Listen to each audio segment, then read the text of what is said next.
Hello everyone, this is Ishwar Kumar. Welcome to Naresh IAS Academy.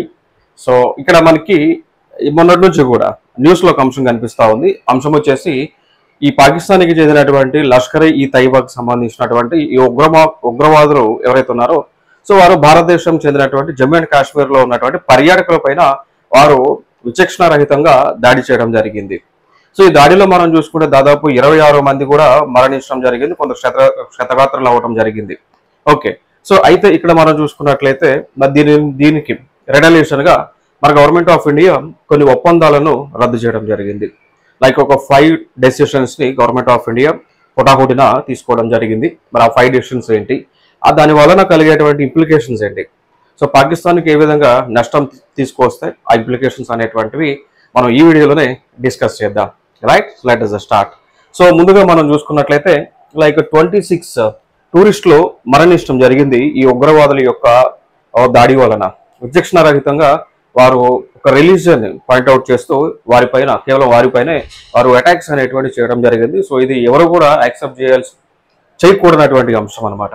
అంటే ఇక్కడ చూసుకున్నట్లయితే అంటే కొంత రిలీజియన్ పాయింట్ ఆఫ్ వ్యూలో కూడా క్లాషెస్ తీసుకురావడానికి, దాంతోపాటు జమ్మూ అండ్ కాశ్మీర్కి టూరిస్టులు రాకుండా ఉండే విధంగా చేయడానికి, శాంతి భద్రతలకు భారతదేశంలో విఘాతాన్ని కలిగించడానికి, లా అండ్ ఆర్డర్ని క్రియేట్ చేయడానికి, డిస్టర్బెన్స్ క్రియేట్ చేయడానికి, సో ఇవన్నీ కూడా వాళ్ళు డిస్టర్బెన్స్ చేయడానికి ఇవన్నీ కూడా వాళ్ళు చేశారు.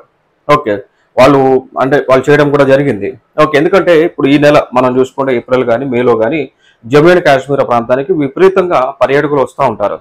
ఎందుకంటే జమ్మూ అండ్ కాశ్మీర్ అంతా కూడా కూల్ ఏరియా కాబట్టి ఈ టైంలో సో లైక్ రిలాక్సేషన్ కోసం, రిలీఫ్ కోసమో, రిక్రియేషన్ కోసమో వస్తుంటారు అన్నట్టు. సో ఇట్లా టెర్రరిస్టులు అటాక్ చేస్తే టూరిజం అక్కడికి రారు కదా టూరిస్టులు. దానివల్ల జమ్మూ అండ్ కాశ్మీర్ యొక్క ఎకానమీ కొలాప్స్ అవుతుంది కదా. టూరిస్టులు రాకపోతే క్రమేపీ అక్కడ ఒక లోన్లీ ఏరియాగా ఉంటుంది కదా. సో అది ఆ ఉద్దేశం మేజర్గా మనకు కనిపిస్తూ ఉంది అండి. ఓకే, సో అయితే చూద్దాం. సో దాని గురించి నా యొక్క ప్రజెంటేషన్ నేను చెప్తాను. Clear, let's start. సో ముందుగా మనం చూసుకున్నట్లయితే like the CCS recommended 5 actions against Pakistan. So CCS అంటే cabinet committee and security. So శాంతి భద్రతలకు సంబంధించి ఒక క్యాబినెట్ కమిటీ ఉంటుంది, దాన్ని CCS అంటాం. సో వాళ్ళు ఒక 5 మెజర్స్ని సజెస్ట్ చేశారు. ఆ 5 మెజర్స్లో 1 by 1 ఒకసారి చూద్దాం. దానిలో ప్రధానంగా చూస్తే ఇండస్ వాటర్ ట్రీటీ అంటామండి. ఓకే, సో సింధు జలాల యొక్క ఒప్పందాన్ని వారు సస్పెండ్ చేయడం జరిగింది. ఓకే, సో దాన్ని విత్ హోల్డ్లో పెట్టారు. సో అదొక స్టెప్ మనం చెప్పుకోవచ్చు, స్టెప్ 1గా. లైక్ అఫ్ కోర్స్ ప్రతిదాని గురించి మనం డిస్కస్ చేద్దాము, ప్రతి అంశాన్ని కూడా. సో గ్లాన్స్గా ఒకసారి చూద్దాం. స్టెప్ 1 ఏంటి అంటే ఇండస్ వాటర్ ట్రీటీ ఏదైతే ఉందో దాన్ని సస్పెండ్ చేయడం జరిగింది. ఓకే, దాని తర్వాత ఇంకొక స్టెప్ మనం చూసుకుంటే బోర్డర్ క్లోజర్ అండి. సో ఇండియాకి పాకిస్తాన్కి మధ్యలో ఉన్నటువంటి బోర్డర్ ఇది, దీన్ని మనం అటారీ బోర్డర్ అంటాం, వాగా బోర్డర్ అని లేదా అటారీ బోర్డర్. సో ఇవి ఇండియాకి పాకిస్తాన్కి మధ్య ఉన్నటువంటి చెక్ పోస్ట్లు, దీన్ని క్లోజ్ చేస్తారు. సో ఇమీడియట్ ఎఫెక్ట్తో దీన్ని క్లోజ్ చేయడం జరిగింది. సో దీని వలన ఈ క్లోజర్ వల్ల కలిగేటువంటి ఏం జరుగుతుంది, అవుట్కమ్ ఏంటి అంటే సో పాకిస్తాన్కి ఇండియాకి మధ్య రాకపోకలు అనేటువంటి కంప్లీట్ బంద్ అన్నట్టు. సో పాకిస్తాన్ వాళ్ళని ఎవరిని కూడా ఇండియాలోకి ఎంటర్ అవ్వనివ్వరు, ఇండియా నుంచి అక్కడికి ఎవరిని కూడా వెళ్ళనివ్వరు అన్నట్టు. సో ఇది ఒక మెజర్ తీసుకున్నారు స్టెప్ 2లో భాగంగా. దాని తర్వాత దీని యొక్క ఇమీడియట్ ఎఫెక్ట్, ఈ రోజు నుంచి ఇమీడియట్ ఎఫెక్ట్ రావాలి. ఓకే, దాంతోపాటు ఎవరైతే మన భారతదేశంలో పాకిస్తాన్ వాళ్ళు ఉన్నారో వాళ్ళు they have to leave India. So వెంటనే ఇండియాని వదిలిపెట్టేసి వాళ్ళ దేశంలోకి వెళ్ళిపోవాల్సి ఉంటుంది ఖచ్చితంగా. Okay, so like before 1 May 2025 లోపు వాళ్ళ దేశంలోకి వెళ్ళిపోవాలి. ఇది ఒక మెజర్. ఇక దాని తర్వాత ఇంకొక మెజర్ మనం చూసుకుంటే వీసా రిస్ట్రిక్షన్స్ అండి. ఓకే, లైక్ ఆ దేశానికి చెందినటువంటి వారికి వీసా మనం ఇచ్చేటువంటి ప్రాసెస్ని ఏం చేసాం, హోల్డ్లో పెట్టేసాం. ఇక దాని తర్వాత మనకి సార్క్ వీసాల అగ్రిమెంట్ ఒకటి ఉంటుంది, south Asian association of regional cooperation అనేటువంటి ఒక కూటమి ఏర్పాటు చేసుకున్నాం. సో ఈ కూటమిలో ఇండియా మెంబరే, పాకిస్తాన్ మెంబరే. సో ఇక్కడ ఏం చేశారంటే ఈ కూటమిలో ఉన్నటువంటి దేశాలకు వీసా ఇచ్చేటువంటి ప్రాసెస్ చాలా సింపుల్గా ఉంటుంది అన్నట్టు. సో అందుకోసమే ఇప్పుడు ఏం చేశారంటే ఆ సార్క్ వీసాలు ఏవైతే ఉన్నాయో ఇస్తుంటారో లైక్ రిస్ట్రిక్షన్ ఫ్రీ వీసాలు ఉంటాయో సో దాన్ని మనం నిలుపుదల చేయడం జరిగింది. ఇది ఒక మెజర్ మనం తీసుకున్నాం. ఓకే, సో ఇంకొకటి, ఎవరైతే సార్క్ వీసా తీసుకొని ఇండియాలోకి వచ్చారో they have to leave India with in 48 hours. So 48 గంటల్లో వాళ్ళు భారతదేశాన్ని వదిలిపెట్టి వెళ్ళిపోవాలి, అల్టిమేటం జారీ చేశాం. సో ఇది ఒక స్టెప్ 3. ఇంకొక స్టెప్ 4 మనం చూసుకుంటే డిప్లొమాటిక్ విత్డ్రాల్. సో సింపుల్గా మనం చెప్పాలి అంటే లైక్ మన ఎంబసీస్ అక్కడ ఉన్నాయి, ఇండియాకి చెందినటువంటి ఎంబసీలోనే. సో ఎంబసీలలో ఇండియాకి చెందినటువంటి ఎంబసీ ఆ దేశంలో ఉంది అండి. ఆర్మీ, నేవీ, ఎయిర్ ఫోర్స్ లాంటి ఎంబసీలు ఉన్నాయి. సో ఆ దేశంలో భారతదేశానికి చెందినటువంటి ఆఫీసర్స్, లైక్ ఫర్ ఎగ్జాంపుల్ తీసుకుంటే ఇండియన్ ఫారెన్ సర్వీస్ ఆఫీసర్స్ అక్కడ డిప్లాయ్ చేయడం జరిగింది. సో అక్కడ వర్క్ చేస్తూ ఉన్నారు. క్లియర్ కదా. సో వారిని వెంటనే మనము అక్కడ ఉన్నటువంటి వారిని వెనక్కి రీకాల్ చేయడం జరిగింది. సో ఇప్పుడు అక్కడ స్ట్రెంత్ మనకి చూసుకుంటే 55 ఉంది. సో 55 స్ట్రెంత్ ఉంటే దాన్ని రెడ్యూస్ చేసి 30 వరకు అక్కడ ఉంచామన్నట్టు. మిగిలిన వాళ్ళు మొత్తం కూడా రీకాల్ చేసాం. సో మళ్ళీ కొన్ని రోజుల్లో ఆ మిగిలినటువంటి 30 మెంబర్స్ కూడా రీకాల్ చేసేస్తాం వెనక్కి. ఓకే, సో అదొక మెజర్. స్టెప్ 5 కింద మనం ఏం చేసాము అంటే ఇండియా హై కమిషన్ ఏదైతే ఉందో, సో ఎంబసీ ఇలాంటిది ఏదైతే మనకి పాకిస్తాన్లో ఉందో సో దాని వెంటనే షట్ డౌన్ చేస్తాం, క్లోజ్ చేయడం జరిగింది అనమాట. సో ఇది ఒక స్టెప్ 5 అన్నట్టు. సో అయితే ఇక్కడ ఇప్పుడు నేనైతే చెప్తా ఉన్నానో దీన్ని ఎంబసీ క్లోజ్ చేస్తామంటే ఏంటి, మనం పూర్తిగా ఆ దేశంతో డిప్లొమాటిక్ రిలేషన్స్, దౌత్య సంబంధాలు అనేవి పూర్తిగా చేయటం లేదని మీనింగ్ అన్నట్టు. సో అంటే మనకి ఆ దేశంతో ఎటువంటి సంబంధాలు అవసరం లేదు అనేటువంటి అంశాన్ని ప్రపంచ దేశాలకు తెలియజేస్తా ఉన్నాం.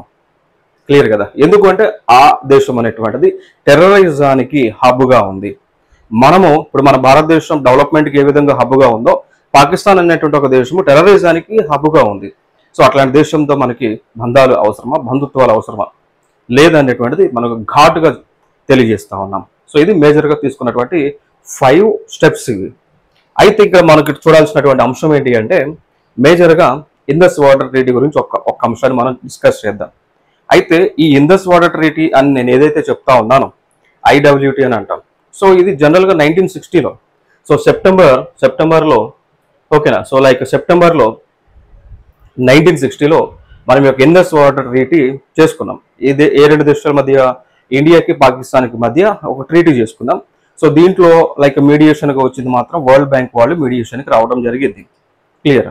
సో మీడియేషన్కి వచ్చిన తర్వాత మనం అగ్రిమెంట్ చేసుకున్నాం. దీనిలో భాగంగా ఏం చేస్తామంటే లైక్ ఇప్పుడు చూడండి, మ్యాప్లో చూస్తే వెస్టర్న్ ఫ్లోయింగ్ రివర్స్ ఉంటాయి.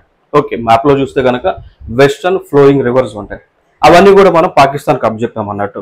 చూస్తే ఇవన్నీ కూడా లైక్ ఇక్కడ చూస్తే వెస్టర్న్ ఫ్లోయింగ్ రివర్స్ చూస్తే ఇండస్, జీలాము, చీనాబ్ ఉంటాయి. ఓకేనా. సో చూడండి ఇక్కడ కనిపిస్తుందా ఇది కూడా. So Indus, Jhelum and Chenab. So ఇవి వెస్టర్న్ ఫ్లోయింగ్ రివర్స్ అంటాం. సో ఆ రివర్స్ని మనం పాకిస్తాన్కి ఇచ్చాం. దానిలో వాటర్ అంతా కూడా పాకిస్తాన్కి మనకి ఇచ్చాం అన్నట్టు. ఈస్టర్న్ ఫ్లోయింగ్ రివర్స్ అయినటువంటి రవి, బిఎస్ సట్లెజ్ అనేటువంటివి మనం తీసుకున్నాం. సో ఈస్టర్న్ రివర్స్ అనమాట. అయితే ఇక్కడ గమ్మత్ ఏంటి అంటే ఇప్పుడు ఈ రివర్స్ అన్ని కూడా ఇండస్ రివర్ సిస్టంలో భాగమైనటువంటివి. అయితే ఈ water for example Indus river water కంప్లీట్గా మనం 100% అని అనుకుంటే 100% అని అనుకుంటే ఈ పర్సెంటేజ్లో 20% మాత్రమే భారతదేశానికి వస్తూ ఉన్నాయి వాటర్. రిమైనింగ్ 80% వాటర్ అంతా కూడా పాకిస్తాన్కి పోతుంది అండి. అర్థమైందా. సో ఈ ట్రీటీ యొక్క గమ్మత్ ఏంటి అంటే 20% వాటర్ ఏమో మనకు వస్తుంది, 80% వాటర్ ఏమో వాళ్ళకి పోతా ఉంది. మరి అగ్రిమెంట్ ఎందుకు ఆ టైంలో చేసుకున్నారు అనేటువంటిది క్వశ్చన్ మార్క్. ఉంటే జనరల్గా ఉంటే 50-50 ఉండాలి వాటర్ షేర్. బట్ 20 ఏమో మనకి, 80% ఏమో వాళ్ళకి అన్నట్టు. మరి అది ఎందుకు చేశారు, ఎందుకు ఒప్పుకున్నారు ఆ టైంలో ఉన్నటువంటి పెద్ద మనుషులు అనేటువంటిది క్వశ్చన్ మార్క్ అది. ఓకే. సో అయితే కాకపోతే దీంట్లో ఏంటి అంటే చిన్న క్లాజ్ ఏంటి అంటే మనము అగ్రికల్చర్ పర్పస్ కోసమో, డ్రింకింగ్ వాటర్ పర్పస్ కోసమో, హైడ్రో ఎలక్ట్రిసిటీ పర్పస్ కోసమో ఈ 80% వాటర్లో మనం వాడుకోవచ్చు. అదొక క్లాజ్ పెట్టామన్నట్టు. అర్థమైందా. సో 80%లో drinking water purpose, agriculture purpose, hydro electricity generation కోసం వాడుకోవచ్చు వాటర్ని. అదొక క్లాజ్ ఉంది. ఓకేనా. సో అది ఆల్రెడీ ఇండస్ వాటర్ ట్రీటీలో ఉన్నప్పటికీ కూడా పాకిస్తాన్ వాళ్ళు ఒప్పుకోవట్లేదు. అక్కడ మనం హైడ్రో ఎలక్ట్రిసిటీ జనరేట్ చేస్తాము అంటే మనం అక్కడ ఆ నదుల పైన మనం హైడ్రో ఎలక్ట్రిక్ పవర్ ప్లాంట్స్ నిర్మిస్తూ ఉంటే పాకిస్తాన్ వాళ్ళు అపోజ్ చేస్తూ ఉన్నారండి. సో ఎక్కడికెక్కడికో పోతా ఉన్నారు, వాళ్ళకి చెప్తున్నారు, వీళ్ళకి చెప్తా ఉన్నారు, యుఎన్ వాళ్ళు చర్చలు పెడతా ఉన్నారు. But already Indus water treaty అగ్రిమెంట్లో ఉంది కదా, ఉన్నదాని ప్రకారం భారతదేశం చేస్తుంది. లేదు నేను చేయట్లేదు కదా, ఎవరికి అన్యాయం చేయట్లేదు కదా. అసలు యాక్చువల్గా భారతదేశం ఎవరికి కూడా అన్యాయం చేయదు. భారతదేశం యొక్క ఉద్దేశం ఏంటి అంటే లేనటువంటి వాడికి పెడుతుంది, ఉన్నటువంటి వాడికి కూడా పెడుతుంది కావాల్సినటువంటి అవసరంలో ఉన్నప్పుడు. ఇప్పుడు ప్రపంచ దేశాలకు మనం ప్రపంచంలో ఉన్నటువంటి అన్ని దేశాలు కూడా కరోనా వచ్చిన సమయంలో బిక్కుమంటున్నటువంటి సమయంలో భారతదేశము ఒక అడుగు ముందుకు వేసి, భారతదేశంలో జనాభా 140 కోట్లు ఉన్నప్పటికీ కూడా భారతదేశంలో ప్రజలకు కంటే ముందుగా ప్రపంచ దేశాలకు మనం ఉచితంగా వ్యాక్సిన్లు అందించాం. మైత్రి వ్యాక్సిన్ స్కీమ్ కింద ఉచితంగా మనం కరోనా వ్యాక్సిన్లని, కరోనా మందులని, ఫుడ్ని అన్ని కూడా సప్లై చేసినటువంటి ఘనత భారతదేశాన్ని అండి. ఓకే, సో మనం కష్టాల్లో ఉన్నప్పటికీ కూడా ఎదుటివాడి కష్టాల్లో ఉంటే వాడికి ముందు సహాయం చేయాలన్నటువంటి ఒక ముందు చూపుతోనే ఒక చేయూత ఇవ్వడానికి ఒక తల్లి ప్రేమ వలె మనం ముందుకు పోతా ఉన్నాం. అట్లాంటి దేశం అనమాట మన భారతదేశం. ఓకే, సో అట్లాంటి దేశం పైన వీళ్ళు అటాక్స్ చేస్తూ ఉన్నారంటే మరి వాళ్ళు ఏ స్థితిలో ఉన్నారు, వాళ్ళ మెంటల్ స్టేటస్ ఏ విధంగా ఉందో అది వాళ్ళకే తెలియాలి. Clear, right. సో చూద్దాం ఇక్కడ. సో అయితే ఇక మనకి ట్రీటీ జరిగింది. ఎప్పుడు జరిగింది? ఇది సెప్టెంబర్ 1960లో ట్రీటీ జరగగా సో అక్కడ నుంచి కంటిన్యూ వస్తూ ఉన్నాం. బట్ ఇప్పుడు చిల్లరగా వీళ్ళందరూ కూడా తీవ్రవాదులు అటాక్ చేయడం ద్వారా భారతదేశం ఏం చేస్తూ ఉంది అంటే ఈ వాటర్ ట్రీటీని ఇప్పుడు సెక్యూరిటీ కన్సర్న్గా, నేషనల్ సెక్యూరిటీ పాయింట్ ఆఫ్ వ్యూలో ఈ వాటర్ ట్రీటీని మనం సస్పెండ్ చేయడం జరిగింది. ఓకే, సో మరి సస్పెండ్ చేసాం. ఓకే, సస్పెన్షన్ చేయటం ద్వారా ఏం చేయవచ్చు అంటే దీనివల్ల పర్యవసానాలు ఏమున్నాయంటే ఇక మీదట పాకిస్తాన్ అనేటువంటి ఒక దేశానికి వాటర్ ఎంత వస్తుంది, ఎంత ఆ దేశానికి మనకి ఇస్తున్నాము అని ఒక డేటాని మనం షేర్ చేయాల్సినటువంటి అవసరము లేదు అండి. అది ముఖ్య ఉద్దేశం. సో ఇండస్ వాటర్ ట్రీటీని మనం సస్పెండ్ చేసుకున్నాం. అర్థమైందా? వాళ్ళకు సస్పెండ్ చేసాము అంటే మనం వాళ్ళకి ఎటువంటి ఇన్ఫర్మేషన్ ఇవ్వాల్సిన అవసరం లేదు. మనకు నచ్చినటువంటి విధంగా ఆ వాటర్ని మనం యూజ్ చేసుకోవచ్చు. ఇదొక ఇంపార్టెంట్ అంశం. ఇంకొక అంశం, మనం ఒక రివర్స్ ఫ్లో పైన మనం కొన్ని హైడ్రో ఎలక్ట్రిక్ పవర్ ప్లాంట్స్ నిర్మిస్తూ ఉన్నాం. లైక్ ఫర్ ఎగ్జాంపుల్ తీసుకుంటే కిషన్ గంగా కానీ, ద రాక్లే కానీ. సో ఈ పవర్ ప్రాజెక్ట్స్ మనం కన్స్ట్రక్ట్ చేస్తూ ఉన్నాం కాబట్టి ఇంకా మనం కన్స్ట్రక్ట్ చేసుకోవచ్చు. కావాలంటే అడ్డుగా గోడైనా కట్టి పడేయచ్చు, కాదంటానికి ఎవరు లేదు ఇక.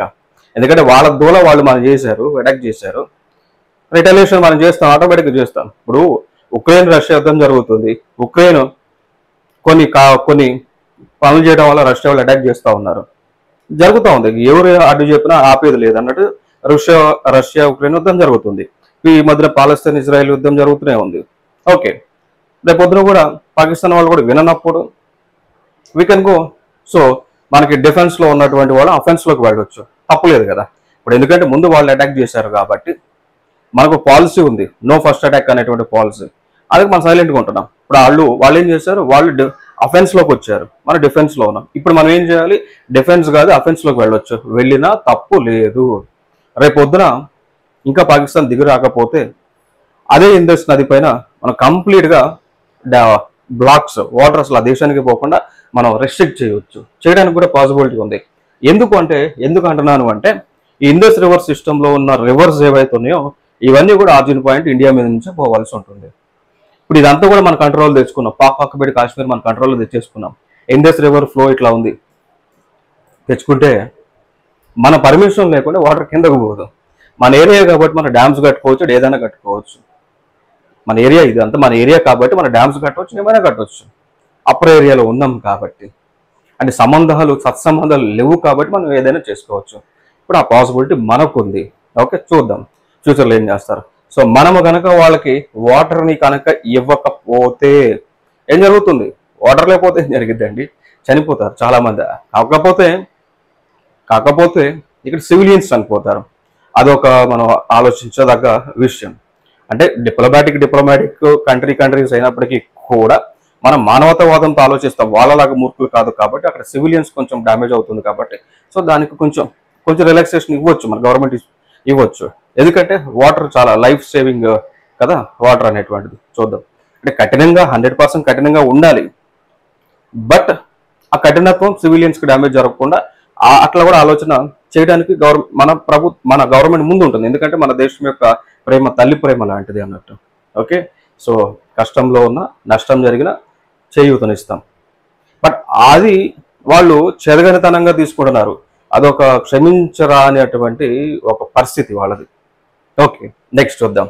ఇంకా దాని తర్వాత మనం చూసుకున్నట్లయితే చెప్పొచ్చు ఇప్పుడు ఇదంతా కూడా నేను ఏమన్నాను కాకపోతే మనకి సస్పెన్షన్ ఏదైతే చేసి ఉన్నామో దీనిలో ఎగ్జిట్ క్లాస్ అనేటువంటిది లేదు. And Indus water treaty agreement నుంచి కంప్లీట్గా మనం బయటకు రావడానికి లేదు. సో జాయిన్ అయ్యాం, ఆ రోజున సంతకం పెట్టిన తర్వాత దాంట్లో ఏదన్నా కానీ డిస్కషన్స్ ద్వారా సాల్వ్ చేసుకోవాలి. అంతే తప్ప కానీ కంప్లీట్గా దాన్ని ఎగ్జిట్ అయ్యి బయటకు రావడానికి ఛాన్స్ లేదని చెప్తా ఉంది. ఇంకా dispute resolution like article 9 annexure F&G దీని ప్రకారం ఏదో సమస్యలు ఉన్నా రిజాల్వ్ చేసుకోవాలని చెప్తోంది. And mutual consent any modification requires agreement from both India and Pakistan. So దానిలో ఆ ఇండస్ వాటర్ ట్రీటీ అగ్రిమెంట్లో ఏదైనా మోడిఫికేషన్స్ చేయాలంటే రెండు దేశాలు ఒప్పుకున్న తర్వాతనే దాని మోడిఫికేషన్కి అప్రూవల్ ఉంటుంది అని ఈ క్లాజ్ మనకి చెప్తా ఉంది అండి. ఓకే, ఇక దాని తర్వాత according to former Pakistani federal law minister Ahmar Bilal Sufi, if India suspends the treaty Pakistan has limited legal recourse అండి. ఇప్పుడు ఇండియా అంటే వాళ్ళ ప్రకారం ఏంటి, మన గవర్నమెంట్ ఆఫ్ ఇండియా ఆ ట్రీటీని సస్పెండ్ చేసింది, అప్పుడు వాళ్ళకి లీగల్ ఆస్పెక్ట్స్లో తక్కువ వెసులుబాటు ఉంటుంది, లీగల్ వెసులుబాటులో తక్కువ వెసులుబాటు ఉంటుంది అన్నట్టు. అర్థమైందా? సో అదొకటి నష్టమే వాళ్ళకి, లాభం అయితే కాదు, 100% నష్టమే వాళ్ళకి. ఓకే, ఇక దాని తర్వాత ఇఫ్ అనుకుంటే చూడొచ్చు like data sharing. So practical implications for India. So data sharing, so India can immediately stop sharing water flow data with Pakistan. So మనకు పాకిస్తాన్కి ఇంకా ఎటువంటి డేటా అయింది మన ఇన్ఫర్మేషన్ ఇవ్వాల్సిన అవసరం లేదు. ఆ వాటర్గా 20% కాదు 100% మనం వాడుకున్న ఎవరికి సమాధానం చెప్పాల్సినటువంటి నీళ్ళు లేదు. Next design freedom. So no design or operational restrictions on India's use of Indus water and tributaries.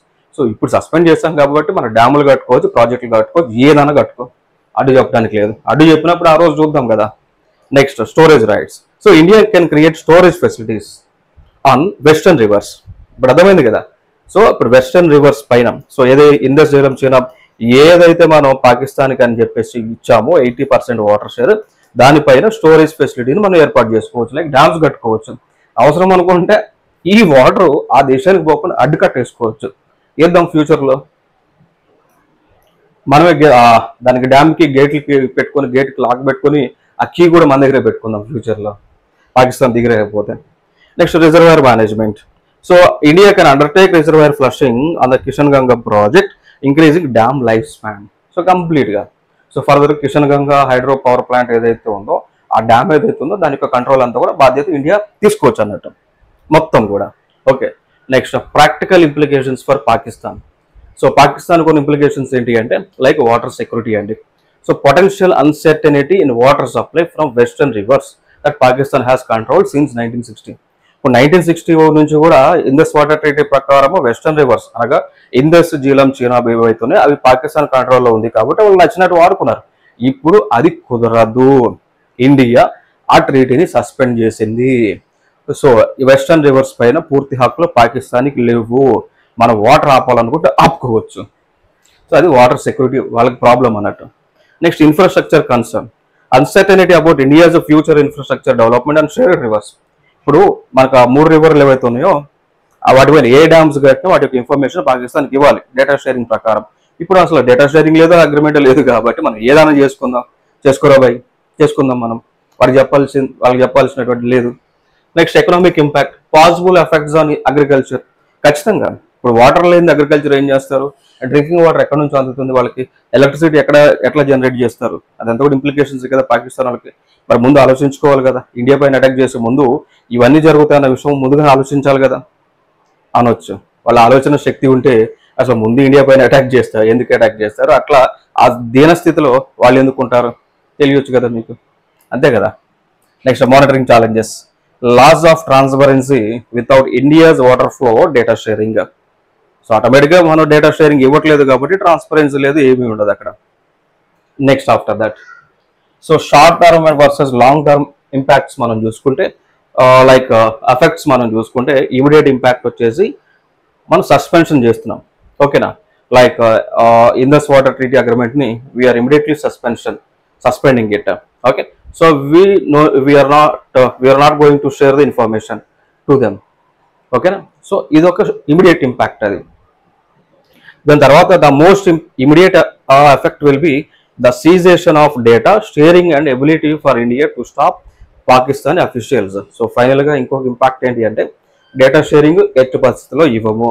దాని తర్వాత పాకిస్తాన్కి చెందినటువంటి అఫీషియల్స్ ఇండియాలోకి ఎల్లో చేయము, అక్కడ డ్యామ్స్ పక్కన విజిట్ చేస్తానన్నా చేయనేమో, రివర్స్ని విజిట్ చేస్తానన్నా చేయనీయము, మన డ్యామ్స్ కన్స్ట్రక్ట్ చేస్తున్నా ఏదైనా కన్స్ట్రక్ట్ చేసినా వాళ్ళని చూడనీయము, దగ్గర కూడా రానియం. సో ఇది ఇమీడియట్ ఎఫెక్ట్. ఇది లాంగ్ టర్మ్ పాసిబిలిటీస్ ఏముంటాయి అంటే లాంగ్ టర్మ్ ఎఫెక్ట్స్ ఏముంటాయి అంటే over time. So as the time passes, India can construct the blockages across the three rivers, across the three western rivers అండి. ఓకేనా? సో లైక్ టైం గడిచే కొద్దిగా మనం అక్కడ నీళ్ళు వాళ్ళ దేశానికి పోకుండా అడ్డుకట్ట కట్టేయచ్చు ఫ్యూచర్లో, ఛాన్స్ ఉంది. ఓకే, సో ఇది ఇక దాని తర్వాత ఆటోమేటిక్గా ఏం జరిగింది, ఆ దేశానికి వాటర్ మనం పోనివ్వట్లేదు అంటే ఇక 20-80 రేషియో ఫెయిల్ అయినట్టే కదా. సో ఇండియాకి 20, పాకిస్తాన్కి 80, వాళ్ళకి అందించట్లేదు కదా. సో ఆటోమేటిక్గా రివర్స్ అవ్వచ్చేమో. సో ఇండియాకి 100% వాటర్ షేర్, పాకిస్తాన్కి 0% వాటర్ షేర్ అనమాట. వెళ్ళొచ్చు, ఛాన్స్ ఉంది కదా. సో అట్లా జరగవచ్చు అన్నట్టు. సో ఇది మనం ఇంప్లికేషన్స్ అన్నట్టు అండి. ఓకేనా? సో ఫైనల్గా మనం అవుట్కమ్ చూసుకుంటే డిప్లొమాటిక్ అండ్ స్ట్రాటజిక్ డైమెన్షన్స్లో చూస్తే, సో ఇట్లా ఇండస్ వాటర్ ట్రీటీ ప్రకారం వాటర్ బ్లాక్ చేసామా, అప్పుడు పాకిస్తాన్కి సపోర్ట్ చేసే కంట్రీస్ వస్తే వేదిక మీదకి వచ్చేస్తే మా కంట్రీస్ మేము సపోర్ట్ చేస్తాం అనుకుంటూ వస్తే అప్పుడు మనం మాట్లాడతాం. ఏమని మాట్లాడతాం? ఇంటర్నేషనల్ ప్లాట్ఫామ్స్లో అసలు ఎందుకు మా పైన అటాక్ చేశారు, ఎందుకంత ఇది అని చెప్పేసి అప్పుడు మనం వాయిస్ రైజ్ చేస్తాం గట్టిగా, మామూలుగా గట్టిగా అనమాట. Next bilateral relations, further deterioration of India Pakistan ties. ఆటోమేటిక్గా ఇట్లా చేసినప్పుడు ఇండియా పాకిస్తాన్ మధ్య సంబంధాలు ఆగిపోతాయి. Next security implications. ఇప్పుడు మనం ఏం చేస్తామో వాటర్ సెక్యూరిటీ, వాటర్తో మనం ఏం చేస్తూ ఉన్నాం, వాళ్ళకి ముక్కుకి తాడేసి కడతా ఉన్నాం. ఇప్పుడు వాటర్ ఆపాం కాబట్టి గిల కొట్టుకులాడతారు. అందులో ఇప్పుడు ఎండాకాలం సివియర్ మనకేమున్నాయి, ఎండలు ఉన్నాయి. వాటర్ చాలా ఇంపార్టెంట్. ఇప్పుడు చూద్దాం వాళ్ళు ఏం చేస్తారో. Strategic leverage, water as a diplomatic pressure point. So ఇప్పుడు మనం వాటర్తో వాళ్ళని కంట్రోల్ చేస్తూ ఉన్నాం అనమాట. ఓకేనా? సో అది ఇక ఇంపార్టెంట్ ఏరియా. సో ఇది మనకి ఇండస్ వాటర్ ట్రేడ్ యొక్క ఇంప్లికేషన్స్. సో ట్రీట్మెంట్ ఎట్లా ఆవిర్భావంలోకి వచ్చింది, వాళ్ళు ఏం చేస్తారు, మనం ఏం చేస్తారు, ఇవన్నీ కూడా మనం కంప్లీట్గా మనం డిస్కషన్ చేయడం జరిగింది. సో మరిన్ని ఇన్ఫర్మేటివ్ వీడియోస్ కావాలంటే మీరు చేయాల్సిందల్లా ఒక్కటే అండి, వీడియోని లైక్ చేయండి, కామెంట్ పెట్టండి, మీ ఒపీనియన్ తెలియచేయండి. మీ ఒపీనియన్ తెలియజేయడంతో పాటు వీడియోని షేర్ చేయండి. అదేవిధంగా మన యూట్యూబ్ ఛానల్ కూడా సబ్స్క్రైబ్ చేయండి అబ్బా, రెగ్యులర్ అప్డేట్స్ కోసం. ఖర్చు అయితే ఏం లేదు కదా, పైసా కూడా ఖర్చు లేదు, ఫ్రీయే కాబట్టి సబ్స్క్రైబ్ చేయండి. ఎటువంటి మనం జాయినింగ్ ఫీజు ఏం తీసుకోబోము కూడా. Okay, so that's the thing. And thank you so much and we will meet in the next video. జై హింద్, జై భారత్.